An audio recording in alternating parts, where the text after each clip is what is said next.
कृषि एवं किसान कल्याण मंत्रालय द्वारा प्रायोजित किसान की बात। आइए सुनते हैं।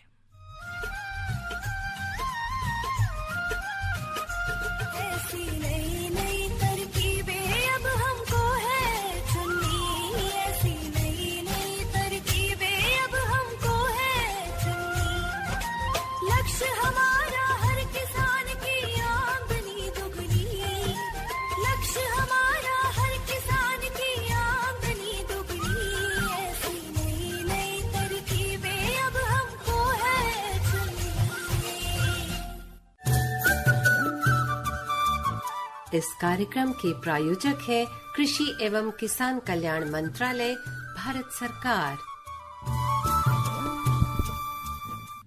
आकाशवाणी का FM गोल्ड चैनल 100.1 मेगाहर्ट्ज के साथ आप जुड़े हुए हैं और कार्यक्रम किसान की बात शुरू हो चुका है।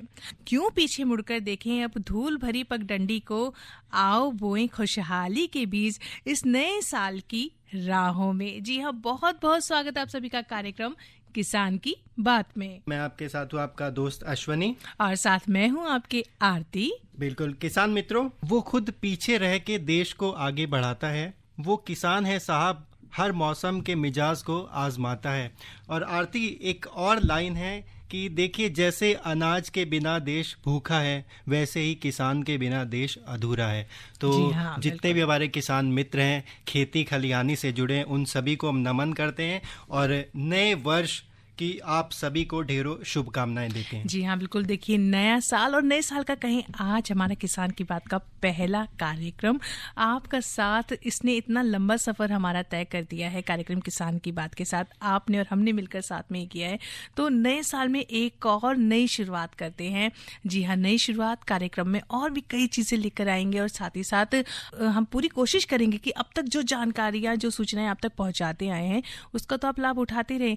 आने वाले समय में इन्हें और भी ज्यादा हम आपके लिए उपयोगी लेकर आए, ताकि आप इससे और भी ज्यादा अपनी खेती में कामयाबी हासिल कर सके। हाँ, और किसान मित्रों, आरती की बात को आगे बढ़ाता हूँ कि जिस तरह से आपका और हमारा रिश्ता बना रहा है और हमने पिछले सालों में काफी बेहतर काम किया है, खुद को विकसित किया है, तो यही प्रयास है, यही कामना है कि इस नए साल में भी हम मेहनत में किसी तरह की कमी नहीं करेंगे, तकनीकों के साथ मेहनत को जोड़ेंगे और देखिए प्रगति के पथ पर बेतहाशा निरंतर आगे बढ़ते रहेंगे। जी हाँ, और देखिए, नया साल शुरू हुआ है और जैसे कि आप सभी जानते हैं, वर्ष 2023 अंतरराष्ट्रीय मिलेट वर्ष के रूप में घोषित किया जा चुका है। तो मतलब मिलेट के बारे में भी खूब सारी बातें होने वाली हैं। बिल्कुल, क्योंकि हम मिलेट्स के जो साल है उसमें प्रवेश कर चुके हैं। और आरती, हम मिलेट्स की बात काफी समय से करते आ रहे हैं, तो क्या आप ये बताएं, आपने क्या अभी बाजरे की खिचड़ी तो खाई है, क्या आपने बाजरा और मेथी के चिप्स खाए हैं? आप बाजरे की चिप्स की बात करें तो अभी तक मैंने खाया नहीं है, लेकिन मैंने मार्केट में देख जरूर लिया है। बात करूं कि अगर मिलेट्स पे जोर देने की, तो देखिए, मैं अपने घर में कुछ मिक्स, आजकल जो चल रहा है मिलेट्स के कई रूप हैं जो, तो उनमें मिक्स आटा कर लिया है उसका, उसकी आजकल रोटियां जो है वो बनाई जा रही है और खाई जा रही है। देखिए, ऐसा नहीं है कि हम सिर्फ अपने किसान मित्रों को कह रहे हैं, हम खुद भी कर रहे हैं। बिल्कुल, क्योंकि कहते हैं ना, हमेशा अच्छे काम की शुरुआत घर से ही करनी चाहिए। तो हम खुद को बदलेंगे, खुद के चीजों को बदलेंगे, तभी हम समाज में बदलाव ला सकेंगे। और मिलेट्स एक इस तरह के उत्पादन है जिनसे कि हमें रेवेन्यू तो मिलता ही है, साथ ही साथ जो हमारा आर्थिक ढांचा है उसमें भी बहुत ज्यादा सुधार होता है। और नई तकनीक है, नई तकनीक में जुड़ने में किसान मित्रों कभी भी कोई बुराई नहीं होती है। तो आप भी प्रयोग कीजिए, और जो कहीं भी अभी कुछ हमारे किसान मित्र इन मिलेट से दूर हैं, उन्हें उनके नजदीक लेकर जाइए और थाली में जो आ रहे हैं ना, उसके साथ साथ जो बाजार में जो प्रोडक्ट है ना, उन तक अपनी पहुंच बनाइए। जी बिल्कुल, और मिलेट्स के बारे में थोड़ी और बात करेंगे, लेकिन सबसे पहले हम आपको जो हमारे विशेषज्ञ आते हैं भाई उनसे आपको बता देते कि आज कौन आए हुए, मिलवा देते हैं आपको। डॉक्टर RS बाना जी आज हमारे साथ जुड़े हुए हैं, जो कि वरिष्ठ वैज्ञानिक है, सच्चे विज्ञान संभाग, पूसा, नई दिल्ली में। डॉक्टर साहब, बहुत बहुत स्वागत आपका कार्यक्रम में। जी बहुत बहुत धन्यवाद आपका, और सभी श्रोताओं को और आपको भी नववर्ष की बहुत सारी शुभकामनाएं। जी डॉक्टर साहब, आपको भी नववर्ष की बहुत सारी शुभकामनाएं। और देखिए डॉक्टर साहब बिल्कुल तैयार हैं आज कार्यक्रम में आप सभी के सवालों का, आप सभी की बातों का, आपकी जितनी जिज्ञासा है उनका जवाब देने के लिए। लेकिन विषय क्या रहेगा बताते हैं, लेकिन सबसे पहले डॉक्टर साहब से हम ये जान लेते हैं कि डॉक्टर साहब, मिलेट्स के बारे में हम बात कर रहे हैं, इसमें आपकी क्या राय? आप हमारे जो किसान मित्र हैं, साथ ही जो उपभोक्ता होते हैं, दोनों को ही क्या कहना चाहेंगे? ये अंतर्राष्ट्रीय मिलेट वर्ष में हम प्रवेश कर चुके हैं। 2023 संयुक्त राष्ट्र संघ ने अंतर्राष्ट्रीय मिलेट यानी कि मोटा अनाजों का वर्ष घोषित किया है। इसमें हम मोटी मोटी बात करें तो मोटा अनाजों में बाजरा, ज्वार, रागी, कुटकी, सावा, ये जिनमें रेशे की मात्रा ज्यादा होती है और प्रोटीन बहुत होता है, खनिज लवण ज्यादा सांद्रता में होते हैं, स्वास्थ्य के लिए ज्यादा अच्छे उपयोगी होते हैं, आपको बीमारियों से बचाते हैं, रोगों से लड़ने की क्षमता बढ़ाते हैं। तो ये तो हुई उपभोक्ताओं की बात। और किसानों के लिए मैं कहना चाहूंगा कि जैसे कि आज हम रोज सुन रहे हैं कि जलवायु परिवर्तन हो रहा है, निरंतर तापमान में फ्लक्चुएशंस आते हैं, तो ऐसी परिस्थितियों में इनसे सबसे सहनशील अगर किसी फसलों की हम बात करें तो वो है हमारी मिलेट्स, मोटा अनाज वाली फसलें। तो मैं तो कहूँगा कि ये न केवल प्राचीन भारत की बल्कि ये भविष्य की फसलें भी है जो कि बदलते जलवायु में हमें लड़ने से मदद करेगी, लगातार उत्पादन देने में योगदान देगी। जी बिल्कुल। देखिए सर्दी का समय चल रहा है तो ऐसे में बाजरा जो है कहा जाता है डॉक्टर साहब काफ़ी गर्म होता है, तो खाने में मुझे लगता है काफ़ी इस वक्त के लिए काफ़ी मुफीद समय है ये। हाँ बिल्कुल किसान मित्रों, तो बेहतर भविष्य के लिए हमें मिलेट्स की तरफ रुख करना ही होगा और जितना भी संभव हो मैक्सिमम अगर हम मिलेट्स का उपयोग करते हैं तो ये हमारे लिए बहुत फायदेमंद है। और अब हम आपको आज का विषय बता देते हैं। आज का हमारा विषय है चारा फसलों से अधिक बीज उत्पादन कैसे लें। जी हाँ, चारा फसलों से अधिक बीज उत्पादन कैसे लें, तो ये हमारे आज का विषय है। और इससे संबंधित अगर आप कुछ भी जानकारी लेना चाहते हैं तो आप हमें फ़ोन कर सकते हैं या फिर मैसेज भी भेज सकते हैं। जी हाँ, आप देखिए पशुधन जो है हमारा बहुत ही महत्वपूर्ण है, तो आप जरूर फोन कीजिए अगर आपको चारा फसलों के बारे में कुछ भी जानना चाहते हैं। तो डॉक्टर आर एस बाना जी हमारे साथ बने हुए, फोन नंबर आपको बता देते हैं। 2 फोन नंबर आज की लाइंस जो है खुली हुई हैं आपके लिए, आप फोन कर सकते हैं। 011 दिल्ली का एसटीडी कोड है, नंबर नोट कीजिए आप 23421608। दूसरा फोन नंबर है 23421081।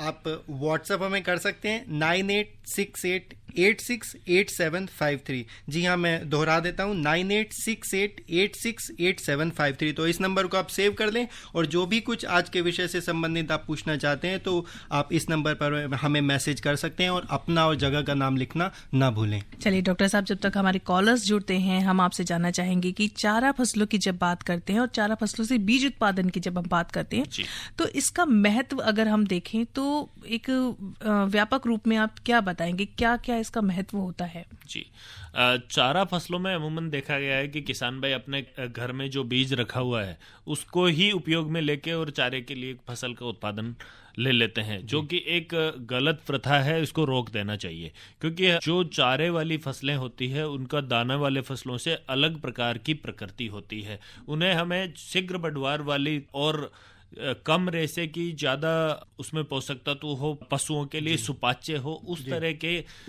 चीजों को ध्यान में रखते हुए किस्मों का विकास होता है। तो जो चारे के लिए संस्तुत किस्में हैं उन्हीं का उपयोग करें। और बीज उत्पादन बड़ा महत्वपूर्ण है क्योंकि कई बार दिक्कत ये भी आती है कि बीज बाजार में मिलता नहीं है चारे वाली फसलों का। तो यदि खुद का बीज उत्पादन करें तो आप न केवल चारा उत्पादन कर सकते हैं, अपना पशुधन का उत्पादन क्षमता बढ़ा सकते हैं, बल्कि आप बीज से ज्यादा लाभ ले सकते हैं, जो हमारे भारत सरकार का भी है आमदनी दुगनी करने का। तो चारे वाली फसलों का बीज उत्पादन करके आप अपने आय में भी वृद्धि कर सकते हैं। जी डॉक्टर साहब, और चारा फसलों की बात छिड़ी है, आपने जानकारी देना शुरू भी कर दिया और हमारे भी कॉलर जो हैं, श्रोता जो हैं जुड़ चुके हैं, वो भी जानना चाहते हैं कुछ। Hello sir. जी नमस्कार सर। जी स्वागत सर कार्यक्रम में आपका। पूछिए अपना प्रश्न और नाम भी बताइए अपना। हाँ जी मैम, मैं अजय शर्मा, गाजियाबाद जिला। जी पूछिए सर प्रश्न। ज्वार है सर, ज्वार का सबसे बढ़िया किस्म कौन सी है सर, इसका बीज कैसे तैयार करा जाए? जी, अभी अजय जी का बड़ा अच्छा सवाल है। ज्वार की इन्होंने बात करी है और बहुत एडवांस में करी है क्योंकि अभी तो ज्वार का समय नहीं है। अभी जो फसलें लगी हुई है वो तो बरसीम, रिजका, जौ और जई है। परंतु अगले महीने के बाद, क्योंकि जैसे ही फरवरी के अंत में और मार्च में जो बसंतकालीन चारे वाली फसलें हैं उसमें ये ज्वार और जो अन्य ग्रीष्मकालीन चारे वाली फसलें हैं जैसे कि बाजरा है, मक्का है, मकचरी है, लोबिया है, ग्वार है, ऐसी फसलें ये लगा सकते हैं अगले महीने के बाद, फरवरी के अंत और मार्च में। तो उसके लिए अभी से ये उन्नत गुणवत्तापूर्ण फसलें ले सकते हैं जैसे कि PCH6 है, PCH106 है, तो इस तरह की किस्में हैं जो मल्टीकट है, जवाहर चरी 5 है। तो ये किस्में बार बार कटाई देती है, 2 से 3 कटाई तो बहुत अच्छी मिल जाती है इनसे। और बीज उत्पादन लेना हो तो 1 या ज्यादा से ज्यादा 2 कटाई ही लें और उसके बाद कटाई रोक के और फिर बीज उत्पादन लें। और बीज उत्पादन के लिए जरूरी है कि आप कम से कम, यदि सर्टिफाइड सीड आप बीज उत्पादन करना चाहें तो 100 मीटर नहीं तो 400 मीटर तक दूरी रखें, जो दूसरी खेत में ज्वार जहां पे लगी हुई है उससे। तो एक निश्चित दूरी रखें। और जो ऑफ टाइप के पौधे होते हैं, यानी कि दूसरी किस्मों के और रोगग्रस्त या दूसरी फसलों के पौधों के बीज मिले हुए हैं, उनको आप उखाड़ते जाओ और सही तरीके से पोषक तत्व प्रबंधन, सिंचाई प्रबंधन इस तरह से करके और आप ज्वार के बीज का अच्छा उत्पादन ले सकते हैं। जी डॉक्टर साहब, अभी की फसलों में भी हम ये सारी चीजें जरूर जानेंगे। कॉलर जुड़े हैं, पूछ लेते हैं क्या कहना चाहते हैं। हेलो हेलो, नमस्कार जी, धर्मवीर गांधीनगर दिल्ली से बोल रहा हूँ। आरती जी और अश्विनी जी, आपके माध्यम से मैं डॉक्टर साहब से ये पूछना चाहता हूँ, किसान लोग पहले तो ये पराली जला देते हैं, वो चारा पशुओं के लिए भी तो उपयोगी होता है क्या नहीं होता? आप इतना अच्छा कार्यक्रम लाए, उनकी फसल उगाने के लिए कह रहे हैं, तो वो उसको जला क्यों देते हैं? अगर आप उसको उगाने के लिए बता रहे हैं तो इसको भी तो उनको बोला जाए कि इसको पशुओं को खिलाने के लिए व्यवस्था करनी चाहिए, सरकार को इस तरफ भी ध्यान देना चाहिए। जी जी, बिल्कुल सही बात कही आपने, डॉक्टर साहब जरूर बताएंगे इसे। जी, हम भी बार बार यही अपील कर रहे हैं विभिन्न माध्यमों से, और हमारे सभी संस्थान यही अपील कर रहे हैं किसान भाइयों से, जो पराली है उसको जलाए नहीं, क्योंकि उससे प्रदूषण फैलता है। उसको चारे में उपयोग ले सकते हैं या उसके अन्य वैकल्पिक उपयोग हैं उसमें वो काम में ले सकते हैं। उसके लिए बहुत सारी तरीके हैं, क्योंकि ज्यादातर जलाते इसलिए हैं अमूमन कि चावल की कटाई के बाद गेहूं की बुआई से पूर्व या रबी फसलों की बुआई से पूर्व समय बड़ा कम मिलता है, तो उनको सबसे आसान तरीका शायद ये दिखता होगा, जो कि एक गलत तरीका है। तो उसको तुरंत रोकना चाहिए और जो कम अवधि वाली किस्में हैं या तो वो लगाएं, या फिर जीरो टिलेज से यानी कि संरक्षण कृषि है, वो एक बहुत अच्छी तकनीक है। जो खरीफ की फसलें हैं जैसे कि धान है, उनकी कटाई के तुरंत बाद बिना जुताई के खेतों में आप हैप्पी सीडर की सहायता से खड़े अवशेषों में या खेत में कितने भी अवशेष हो उसमें रबी फसलों की बिजाई कर सकते हैं। तो बिल्कुल पराली को जलाना नहीं है, इसको चारे के लिए भी उपयोग ले सकते हैं।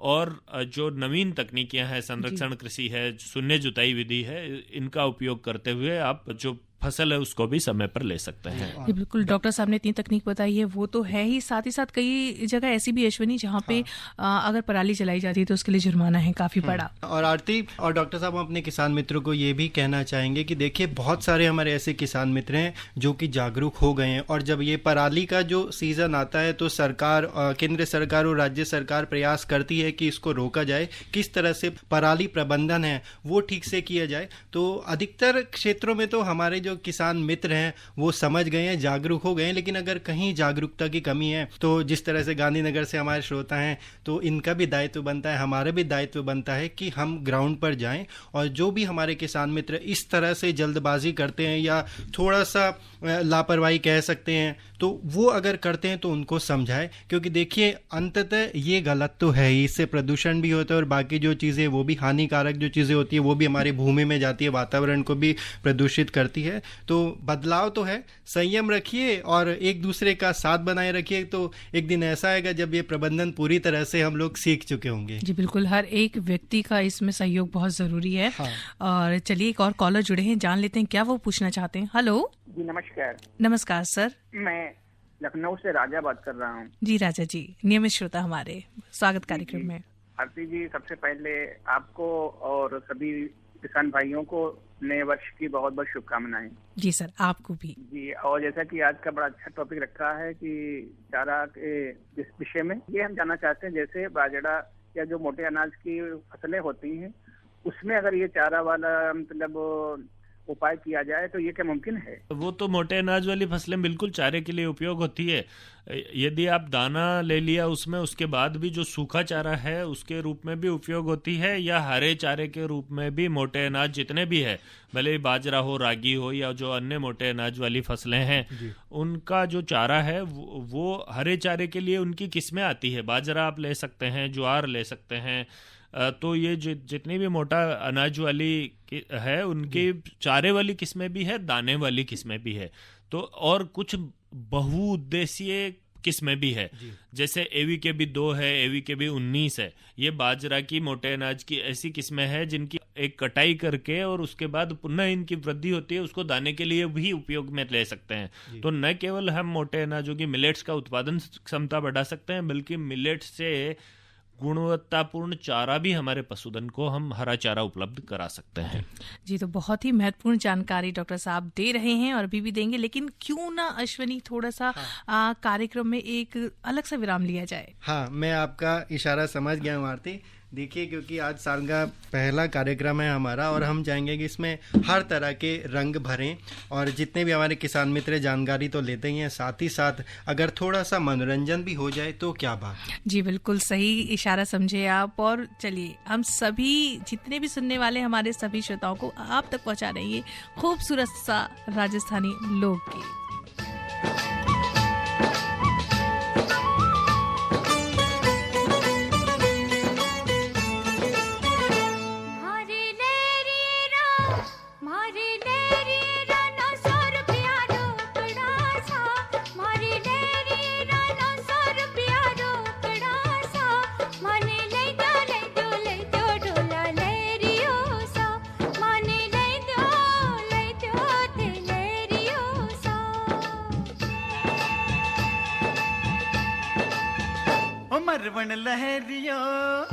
मरवन लहरियो मंगवा दू बीकानेर सूजी, मरवन लहरियो मंगवा दू बीकानेर सूजी, जिनमें लखतारा जड़वा दू जैसलमेर में जी, जिनमें लखतारा जड़वा दू जैसलमेर में जी।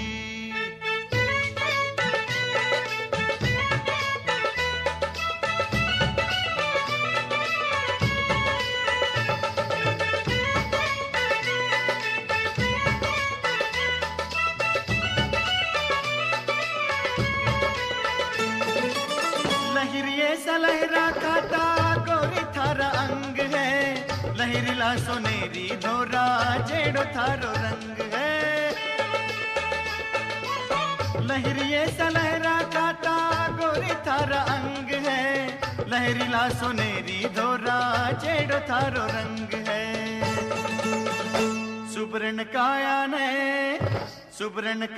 ने सरसावे पचरंग लहरियो सा, सुबरन काया ने सरसावे पचरंग लहरियो सा, खाने अब की साथ मंगा दो गजबन लहरियो सा।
किसान मित्रों, हमें पूरी उम्मीद है कि इस राजस्थानी लोकगीत की धुन जो है ना वो सीधे आपके दिलों तक पहुंची है और आप इस पर खूब झूमे हैं। क्यों आरती? जी हाँ बिल्कुल। देखिए, स्टूडियो में बैठे मुझे यहाँ पे देख रहे थे डॉक्टर साहब, मैं हूँ अश्वनी, हम तीनों के तीनों भी काफी झूम रहे थे इस गीत को सुन के।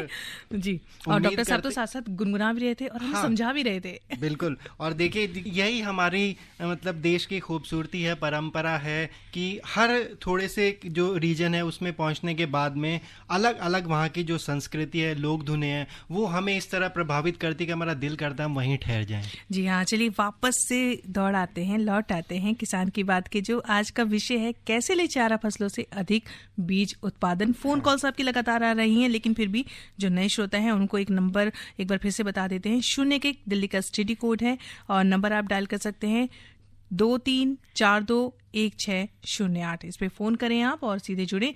डॉक्टर साहब बने हुए हैं RS बाना जी, जो बताएंगे आपके जो भी प्रश्न होंगे। एक कॉलर जुड़े हैं, जानते हैं क्या कहना चाहते हैं वो। हेलो, मैं दिनेश शर्मा वेस्ट यूपी से बोल रहा हूँ। आरती जी, आपको, राष्ट्रमणि जी को, डॉक्टर साहब को नए साल की बहुत बहुत शुभकामनाएं। जी, आपको भी ढेरों शुभकामनाएं और बहुत बहुत शुक्रिया कॉल करने के लिए, कार्यक्रम में शामिल होने के लिए। जी, क्या पूछना चाहते हैं आप?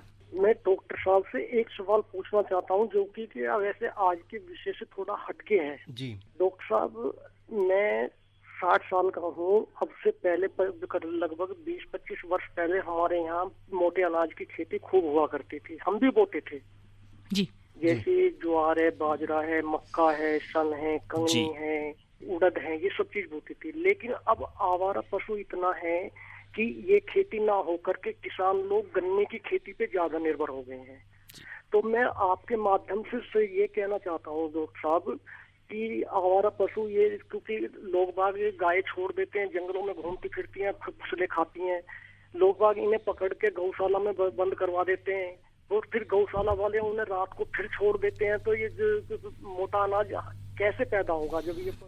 जी, बहुत शुक्रिया। देखिए, आप बहुत ध्यान रखते हैं, बहुत कंसर्न है मोटे अनाज के लिए, तो इसके लिए आपका बहुत शुक्रिया। और देखिए, जो ये आवारा पशु प्रबंधन है, ये तो सामाजिक तौर पर अपने गांव में हम खुद ही कर सकते हैं और सरकार भी प्रयास यही करती है कि जो हमारी फसलें हैं वो किसी भी तरह से ख़राब ना हो। तो सरकार के जो प्रयत्न है उसमें कुछ दायित्व हमारा भी है और आप जैसे किसान मित्र अगर जागरूक हैं तो आप इसको अपने तरीके से, किसान भाई हैं वो थोड़ी सी लापरवाही कर देते तो आप समझाएं हमने, क्योंकि शुरुआत में ही कहा था कि अगर हम सब एक साथ किसी काम को करते हैं तो निश्चित रूप से उसमें हमें सफलता मिलती है। तो ये आपका बहुत बहुत शुक्रिया कॉल करने के लिए। और डॉक्टर साहब, कैसे ले चारा फसलों से अधिक बीज उत्पादन, तो इसमें एक बहुत ही महत्वपूर्ण, बहुत सी जो इसके स्टेप्स हैं बहुत महत्वपूर्ण है, लेकिन एक अगर हम, क्योंकि समय कम बच रहा है तो थोड़ा सा आगे कूद जाते हैं और हम कटाई प्रबंधन के बारे में जानना चाहते हैं। जो हमारी चारा फसलों से हटकर और फसलें जो होती हैं उनसे हटकर इसकी कटाई होती है, ये क्या विशेष रहता है, बताइए। जी, कटाई प्रबंधन चारे की सभी फसलों में बड़ा महत्वपूर्ण होता है और जो बीज उत्पादन के लिए जो चारे वाली फसलें हैं उसमें तो और भी महत्वपूर्ण हो जाता है। एक तो कटाई, जो भी फसल हम लेते हैं तो पहली कटाई जब फसल 55-60 दिन के आसपास की हो जाए तभी लें। उससे पहले लेने से भी फसल कच्ची रह जाती है, उसमें फाइबर उतना नहीं हो पाता और चारे का उत्पादन कम हो जाता है। ज्यादा देरी से कटाई करने से फाइबर ज्यादा हो जाता है और जो प्रोटीन और अन्य पोषक तत्व हैं वो कम होते चले जाते हैं और चारे की मात्रा में ज्यादा बढ़ोतरी नहीं होती। और जब भी कटाई करें 7 से 8 सेंटीमीटर ऊंचाई से करें। अमूमन किसान भाई जमीन से सटाकर कटाई कर देते हैं भू सतह के पास से ही, तो उसमें शुरुआती वृद्धि बहुत धीरे होती है, प्रकाश संश्लेषण के लिए पत्ते नहीं बचते हैं और शुरुआती वृद्धि कम हो जाती है। 5 से 7 सेंटीमीटर या 8 सेंटीमीटर से कटाई करेंगे तो शुरुआती वृद्धि शीघ्र हो जाएगी और जो धान्य फसलें हैं चारे वाली, जैसे कि जई है या अभी जो आने वाले मौसम में बाजरा ज्वार होगी, तो उनमें यूरिया भी डाल देना चाहिए ताकि नाइट्रोजन मिलने से शुरुआती वृद्धि अच्छी हो जाए। और हर कटाई के बाद हल्की एक सिंचाई कर दें ताकि त्वरित वृद्धि होकर और जो चारा उत्पादन बढ़ सके। बीज के लिए यदि बीज उत्पादन कर रहे हैं तो उसमें अभी रिजका में आप जनवरी के अंतिम सप्ताह से कटाई रोक दें और बहुत हल्की सिंचाई करें। ज्यादा सिंचाई करने से वानस्पतिक वृद्धि अधिक हो जाती है और बीज उत्पादन कम हो जाता है। तो एक बार जब फूल आके और फलियां बनना शुरू हो जाए, दाना बनना शुरू हो जाए, तभी निरंतर सिंचाई करें। तब तक बहुत ही हल्की और लगभग 12 से 15 दिन के अंतराल पर सिंचाई करें। मार्च अप्रैल के महीने में 7 से 8 दिन पे सिंचाई करें। और जो अन्य फसलें हैं उनमें भी 1 या 2 कटाई करके, जैसे कि जई है या जौ है, उनमें 1 कटाई लेके और अगली कटाई आप बीज उत्पादन के लिए छोड़ दें, कटाई रोक दें। अभी पहली कटाई हो गई है 50-55 दिन पे, तो उसके पश्चात रोक दें और निरंतर सिंचाई करते रहें और पहली कटाई के बाद 10 से 15 किलो नाइट्रोजन प्रति हेक्टेयर यूरिया के द्वारा दे के और फसल को छोड़ दें। और एक चीज और ध्यान रखने की बात है जो चारा उत्पादन के लिए, उसमें यह है कि जो रोगग्रस्त और जो ऑफ टाइप पौधे हैं दूसरी किस्मों के, दूसरी फसलों के, उनको उखाड़कर नष्ट कर दें, हटा दें, ताकि आपके बीज में किसी भी तरह की मिलावट दूसरी किस्मों के बीजों की नहीं हो। वो बड़ा महत्वपूर्ण है, वो सावधानी आपको निरंतर बनाए रखनी है। जी, जैसे कि आपने ऑफ टाइप प्लांट के बारे में जिक्र किया था, तो इनको उखाड़ के फेंक दिया जाए। जी, तो डॉक्टर साहब ने जानकारी दी कि किस तरह कटाई प्रबंधन पे इस पे ध्यान रखना चाहिए, और लगभग बहुत सारी बातें मैं डॉक्टर साहब से हुई। डॉक्टर साहब, अब कोई महत्वपूर्ण बात आप कहना चाहें जो हमारे किसान मित्रों को चारा फसलों को लेकर ध्यान में रखनी चाहिए, वो आप जरूर बताएं, क्योंकि समय अब कम है, इसलिए आप बताएं जो भी महत्वपूर्ण बचा। चारा फसलों में अभी रिज के में अमूमन देखने में आता है कि कई बार बोरोन की कमी हो जाती है और ऊपर वाली पत्तियां पीली पड़ना शुरू हो जाती है, मरना शुरू हो जाती है। तो ये ध्यान रखें कि एक ही खेत में लगातार रिज का नहीं लें, अदल बदल कर फसल चक्र अपनाकर करें, और बहुत ज्यादा कमी होने पर 0.2% बोरेक्स के घोल का अगर छिड़काव कर देते हैं तो बोरोन की कमी भी दूर हो जाती है।